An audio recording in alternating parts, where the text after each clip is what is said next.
Fear is a silent intruder, a shadow that creeps into our minds without warning, wearing the mask of insecurity and doubt.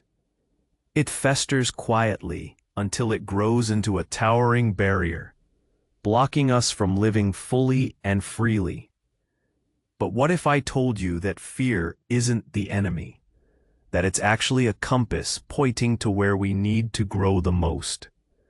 This is the heart of the timeless wisdom handed down by Stoic masters like Marcus Aurelius and Epictetus, who taught that bravery isn't about the absence of fear, it's about moving forward despite it.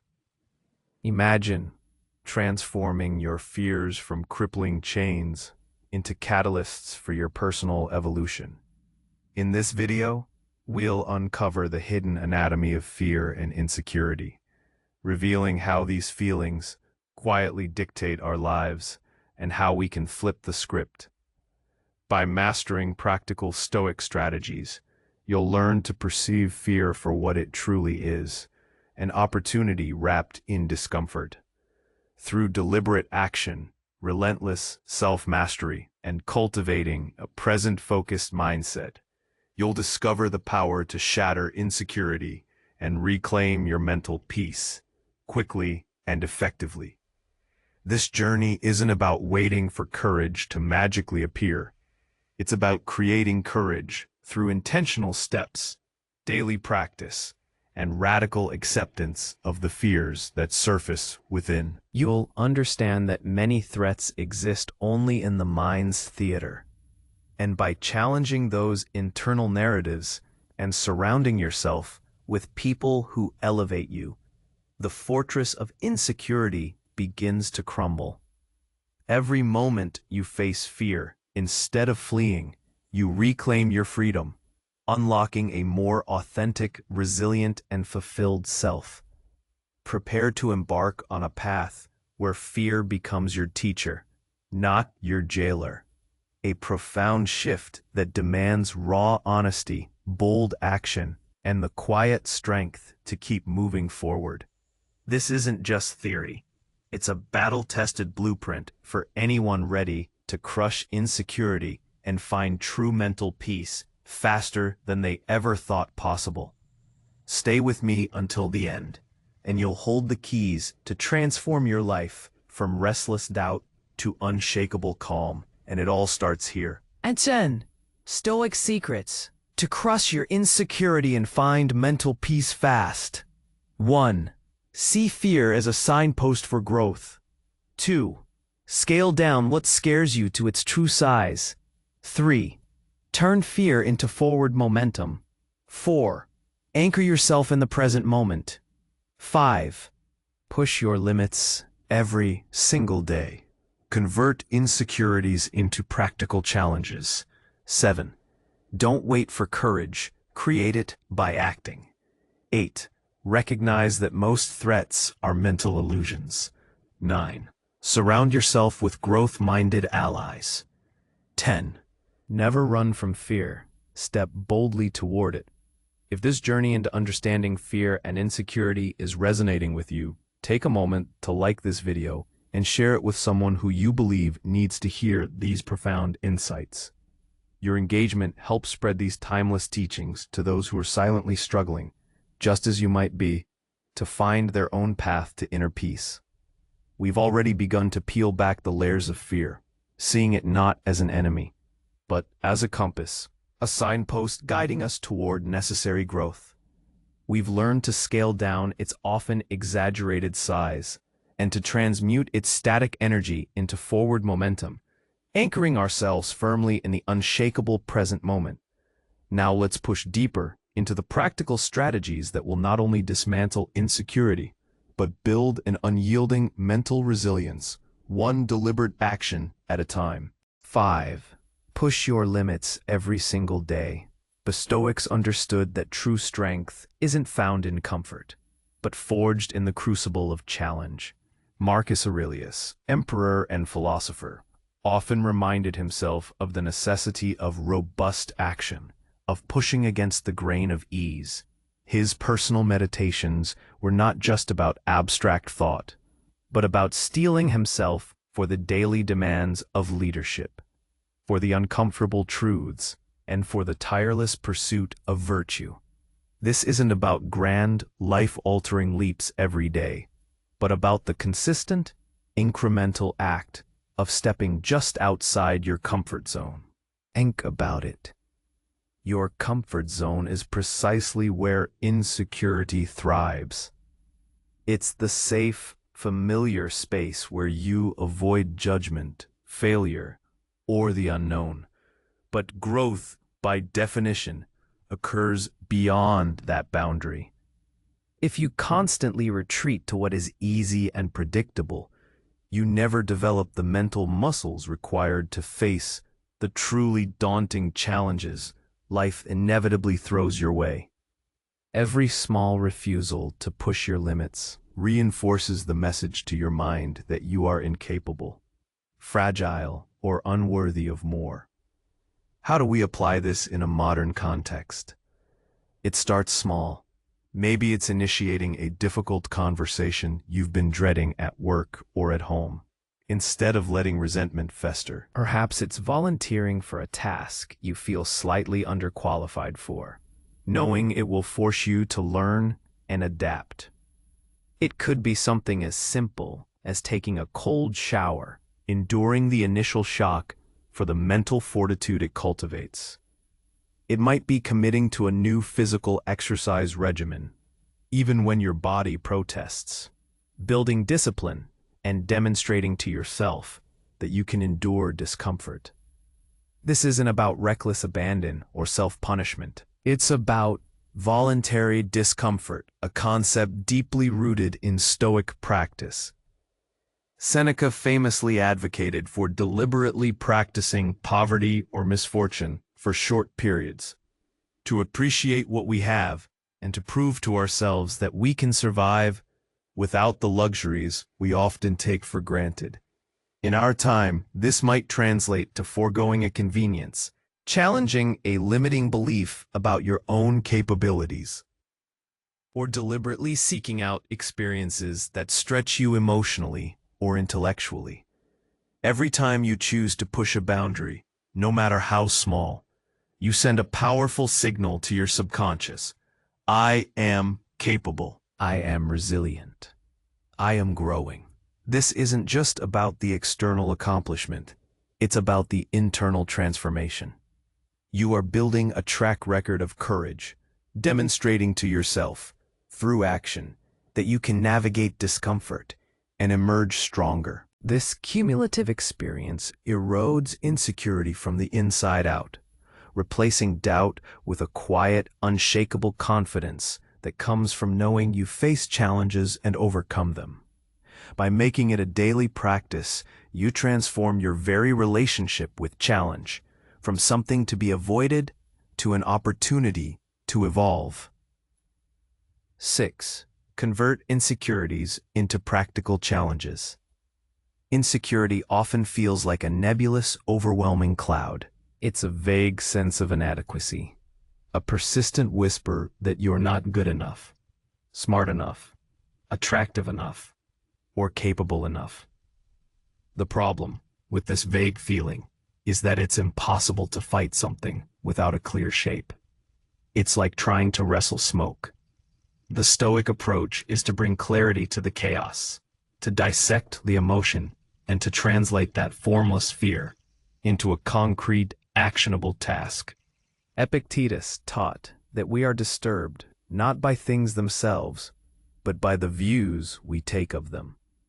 Our insecurities are often a result of our interpretation of ourselves or our circumstances. Instead of merely feeling insecure, ask yourself, what specifically is causing this feeling?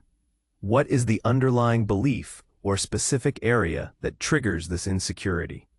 Once you identify the specific trigger, you can then reframe it from an emotional affliction into a practical problem to be solved, a skill to be acquired, or a habit to be cultivated. Let's take some common modern insecurities. Are you insecure about your public speaking? Instead of just accepting it as a character flaw, Convert it into a practical challenge. I will join Toastmasters. I will practice speaking in front of a mirror for 5 minutes every day. I will take an online course on presentation skills. Or, I will volunteer to give a brief update at my next team meeting. The insecurity transforms from a paralyzing fear into a series of achievable steps. Are you insecure about your professional skills or knowledge? Don't let that feeling fester into self-doubt. Instead, define the specific skill gap. I need to become proficient in Excel. I need to understand basic coding. I need to read the foundational texts in my field. Then, create a plan. I will dedicate 1 hour each evening to an online course. I will read 2 chapters of this book every week. I will seek out a mentor who can guide me in this area. The feeling of inadequacy becomes a clear project, a learning objective. Perhaps your insecurity stems from a feeling of not being interesting enough or socially awkward. This isn't an inherent immutable trait. It's a set of skills. The practical challenge might be, I will practice asking open-ended questions in conversations. I will read books on social dynamics. I will initiate a conversation with one new person each week. I will actively listen to understand, not just to reply. These are all actions within your control. The key Stoic principle here is the dichotomy of control. Focus relentlessly on what is within your power to change. Your feelings of insecurity, in their raw form, are often reactions to external judgments or unexamined internal narratives. But your actions and your perceptions are entirely within your control. By transforming a vague insecurity into a concrete, actionable challenge, you shift your focus from passive suffering to active problem-solving. You move from being a victim of your feelings to becoming the architect of your self-improvement. This process requires brutal honesty.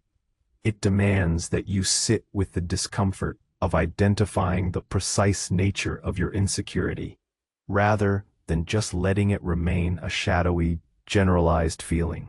But once you give it a name and a tangible form, you can then apply the tools of reason and disciplined action. Just as a Stoic would approach any other obstacle, each small step you take to address these practical challenges is a blow against the fortress of insecurity, building genuine competence and self-respect that no external criticism can shake. Don't wait for courage. Create it by acting. This point is perhaps the most liberating and empowering secret of all, directly challenging the common misconception that courage is an innate trait, something you either have or you don't. The Stoics would argue that courage isn't a feeling that descends upon you like a divine gift. It is a habit, cultivated through action. It's not something you wait for. It's something you do. Think about it this way. When you're faced with something daunting, your first instinct might be to feel afraid, to hesitate, to overthink. If you wait until you feel courageous to act, you might never act at all. The feeling of courage often follows the action rather than preceding it. This is a profound shift in perspective. Instead of saying, I will do X when I feel brave enough, the Stoic says, I will do X, and through doing X, I will become brave. Seneca spoke extensively about the importance of practice in developing virtue. Just as an athlete trains their body through repeated physical exertion, a Stoic trains their mind and character through repeated virtuous actions. If you want to be courageous, you must perform courageous acts. Each time you face a fear, each time you step forward despite hesitation, you are not only accomplishing the immediate task, but also strengthening your capacity for courage in the future. Consider a practical example. You need to have a difficult conversation with a colleague or a family member. Your stomach tightens. Your mind races with all the potential negative outcomes. If you wait until the fear subsides and courage magically appears, the conversation might never happen. Or it might happen reactively rather than proactively. The Stoic approach is to acknowledge the fear, take a deep breath, prepare what you need to say, and then act. Walk over, make the call, send the message. The moment you initiate that action, even if your voice trembles, even if your hands are shaking, you are creating courage. You are proving to yourself that you are capable of acting despite fear. This isn't about being reckless. It's about deliberate, intentional action in the face of discomfort. It's about building a muscle. Every time you consciously choose to act despite your internal resistance, you are performing a rep for your courage muscle. Over time, that muscle gets stronger. The resistance doesn't disappear entirely, but its power over you diminishes. You learn that you can tolerate the feeling of fear, and that it doesn't have to dictate your choices. The greatest barrier to courage is often the mental dialogue that precedes action. We imagine all the ways things could go wrong. We catastrophize, and we convince ourselves we aren't ready. The Stoic practice is to interrupt this cycle. Recognize the fear, acknowledge its presence without judgment, and then act anyway. The act itself is the antidote to the paralyzing effect of fear. It's a powerful declaration to your inner self. My actions are determined by my reason and my values, not by my fleeting emotions. So, stop waiting for courage to knock on your door. Step out and greet the fear, knowing that with each step, with each deliberate action, you are not just overcoming an obstacle. You are actively creating the courageous self you aspire to be. The path to becoming brave is paved not with brave feelings, but with brave deeds. 8.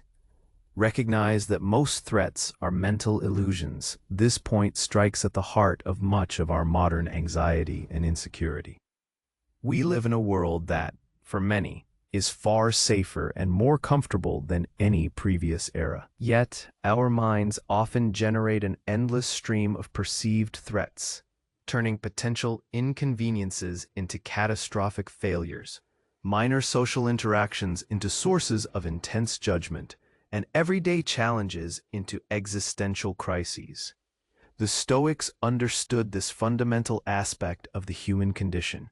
Our minds are powerful storytellers, and often the stories they tell are not based on objective reality, but on fear, assumption, and exaggeration.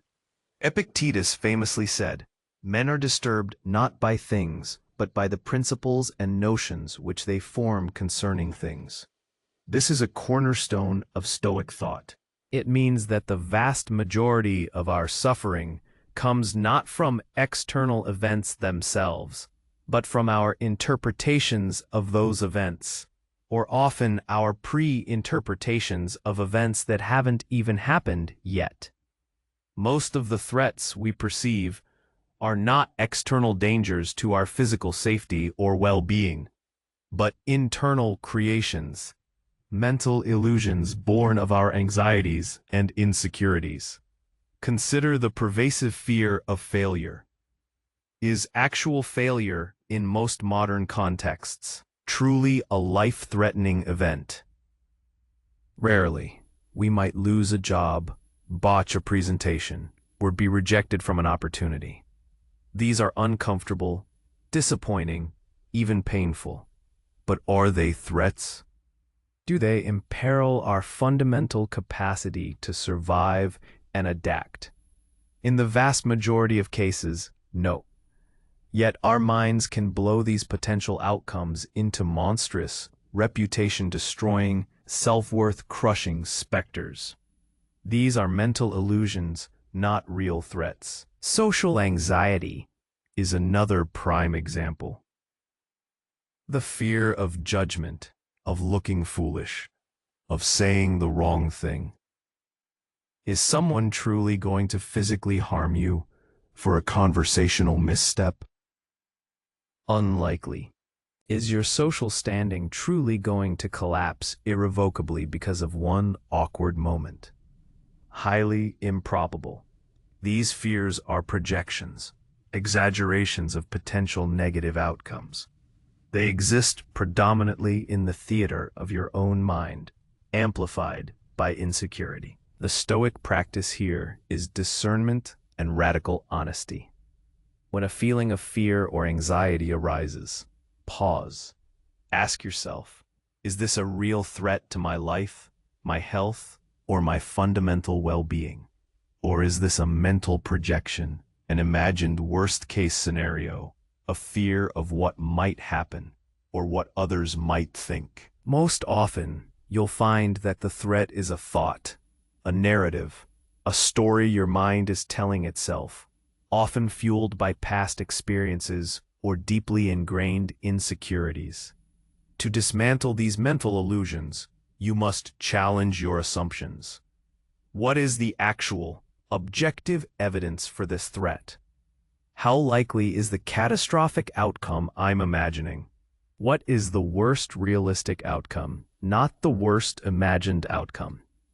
And even if that realistic worst outcome happens, how would I cope?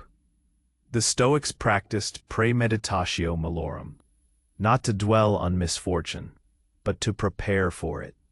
To realize that even the most feared external events are often survivable, and that our greatest resource, our inner faculty of reason, remains untouched.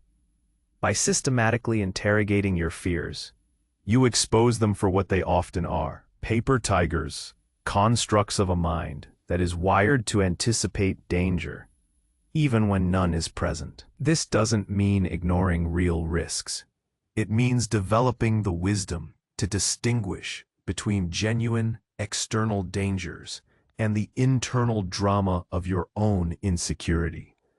When you realize that the vast majority of threats are mental illusions, the fortress of fear begins to crumble, and you reclaim immense mental peace and freedom.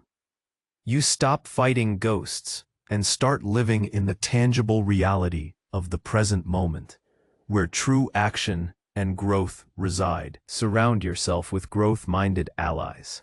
While Stoicism champions the inner fortress, the self-sufficiency of reason, and the sovereignty of the individual mind, it does not advocate for isolation. In fact, Stoic philosophers like Seneca wrote extensively on the importance and value of friendship, not as a crutch, but as a reciprocal relationship that strengthens virtue in both parties. The company we keep profoundly influences our thoughts, our behaviors, and our overall outlook.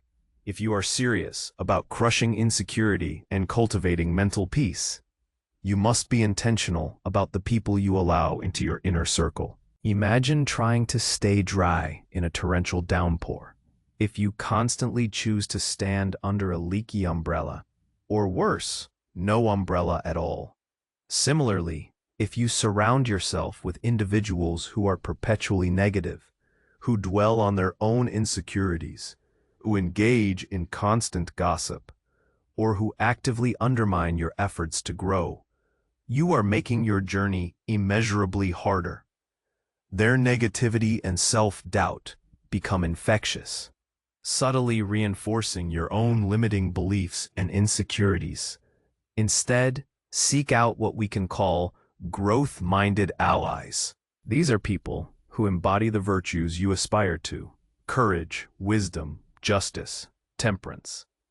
They are individuals who are actively striving for self-improvement, who challenge you constructively, who celebrate your progress, and who provide a mirror for your best self. They are not yes men, but rather honest friends who will tell you what you need to hear, even if it's uncomfortable, because their ultimate aim is your flourishing. Seneca advised choosing friends whom you may honor and by whom you may be honored.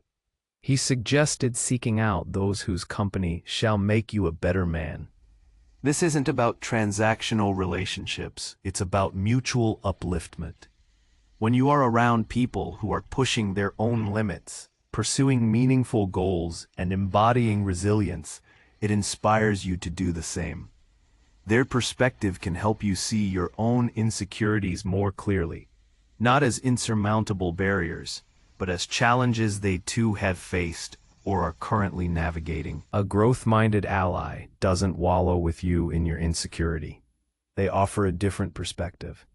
They might say, "I understand why you feel anxious about that presentation, but remember how you successfully handled X last month. You have the capacity for this."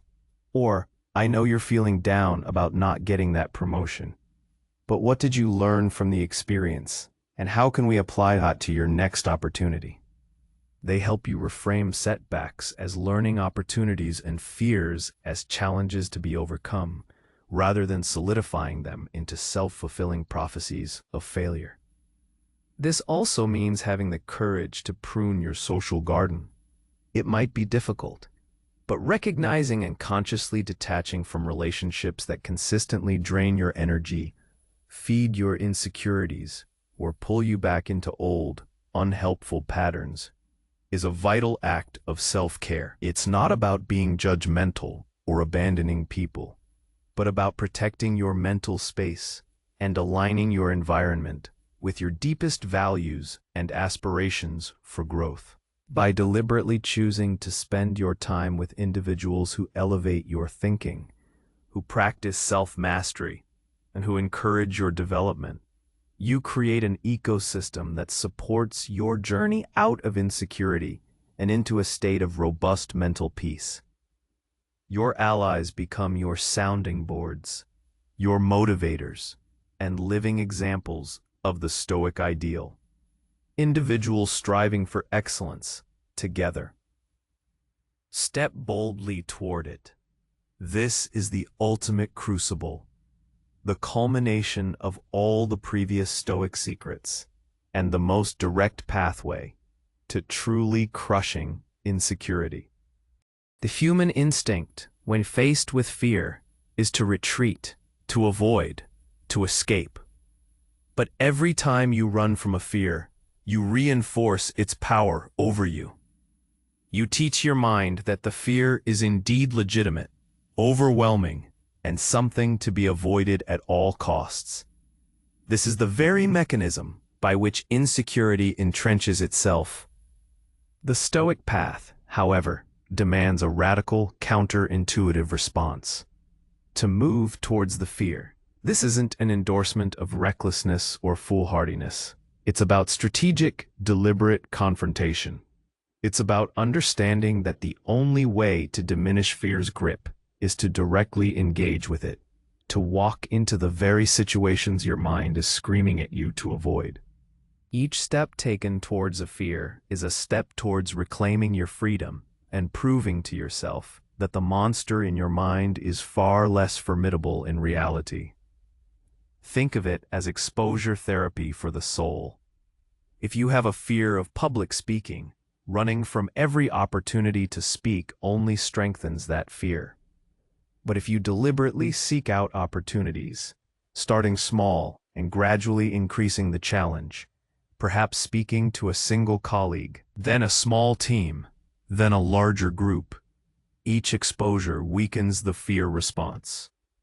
You learn, through direct experience, that you can survive the discomfort, that the catastrophic outcomes rarely materialize, and that your own capacity for resilience is far greater than you imagined. Marcus Aurelius, despite his immense power, was often reminded of his own mortality and the impermanence of all things. He faced the weight of empire, plague, and war, yet he continuously urged himself to face reality directly, without flinching.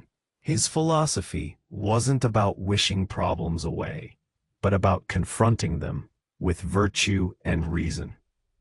Similarly, your insecurities are problems to be confronted, not evaded.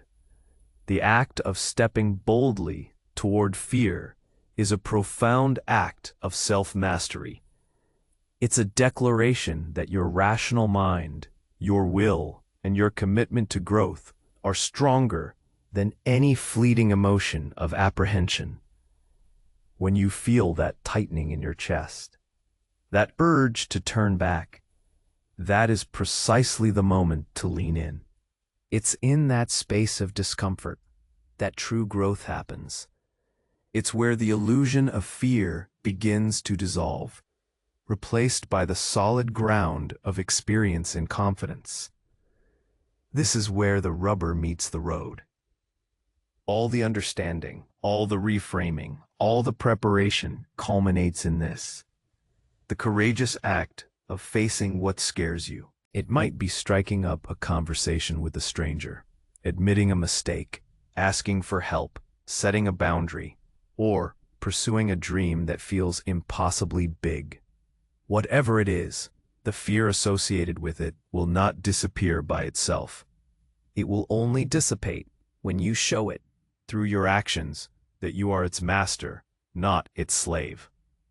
Every time you choose to step boldly towards your fear, even with trembling knees and a racing heart, you are not only taking a small step, you are launching a full-scale assault on your insecurity. You are rewriting your internal narrative, replacing "I can't" with "I did." You are transforming abstract anxiety into concrete experience. And in doing so, you are forging an unshakable sense of mental peace that comes from knowing you are capable, resilient, and utterly free from the tyranny of fear. This is not just a philosophy. It's a battle-tested blueprint for an authentic and fulfilled life. We've journeyed through these 10 powerful Stoic secrets, dissecting fear and insecurity, transforming them from crippling chains into catalysts for your personal evolution. From seeing fear as a signpost for growth to boldly stepping toward it, each principle offers a profound lens through which to view your challenges and a practical tool to forge your inner strength. This isn't about becoming fearless. It's about becoming resilient, about cultivating an unwavering inner calm amidst the inevitable storms of life. It's about understanding that courage isn't the absence of fear, but the triumph over it, moment by moment. Remember what Epictetus taught. It is not what happens to you, but how you react to it that matters. This encapsulates the very essence of crushing insecurity. The external world will continue to present challenges. People will have opinions, and your mind will, at times, still generate doubts. But with these Stoic secrets, you now possess the keys to choose your response. You hold the power to dictate your internal landscape, to observe your fears without being consumed by them, and to act in alignment with your highest values, regardless of the discomfort. So the question isn't whether fear will knock on your door again. It will. The true question, the one that defines your journey towards lasting mental peace, is this: when fear inevitably arrives, will you shrink away and let it define you? Or will you greet it as a teacher, a signal, an invitation to step boldly forward and reclaim another piece of your unshakable self? Take these lessons, internalize them, and begin to integrate them into your daily life. Every deliberate act, no matter how small, is a brick in the foundation of your inner fortress. If this video has provided you with clarity, inspiration, or a new perspective, please do like it and subscribe to the channel for more insights into living a more thoughtful and resilient life. And I invite you to share your thoughts in the comments below. Which of these Stoic secrets resonates most deeply with you? And how will you apply it in your life starting today? Your experience enriches this community, and together we can cultivate lives of profound purpose and peace.